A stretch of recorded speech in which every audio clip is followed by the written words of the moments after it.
1940 টাকার সিলিন্ডার বলে বটে, তবে 2200 টাকার নিচে কোথাও সিলিন্ডার পাওয়া যায় না।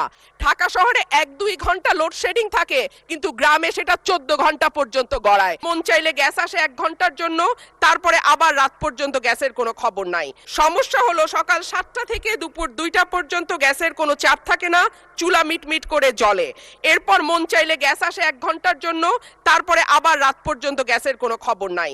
দেশে গ্যাসের সংকট আছে, তার উপরে শীতকালে গ্যাসের চাহিদা আরো বাড়ে। অন্যদিকে আছে অবৈধ সংযোগ। আমরা এলপিজির দিকে তাকাই মাননীয় স্পিকার, 1940 টাকার সিলিন্ডার বলে বটে, তবে 2200 টাকার নিচে কোথাও সিলিন্ডার পাওয়া যায় না। আর আমরা যদি বিদ্যুতের চুলার কথা বলি, তাহলে বলতে হয় ঢাকা শহরে 1-2 ঘন্টা লোডশেডিং থাকে, কিন্তু গ্রামে সেটা 14 ঘন্টা পর্যন্ত গড়ায়। সুতরাং গ্যাস ছাড়া আমাদের আসলে এই মুহূর্তে সত্যিকার অর্থে চুলা জ্বালাবার মতন জ্বালানি নেই। এবং ব্রাহ্মণবাড়িয়ার গ্যাস যেহেতু সকল দেশের অন্যান্য এলাকায় সকল এলাকায় যায়, সুতরাং আমার দাবি থাকবে আগে ব্রাহ্মণবাড়িয়ার গ্যাস ব্রাহ্মণবাড়িয়ার মানুষ পাবে, তারপরে এটি অন্য এলাকায় যাবে।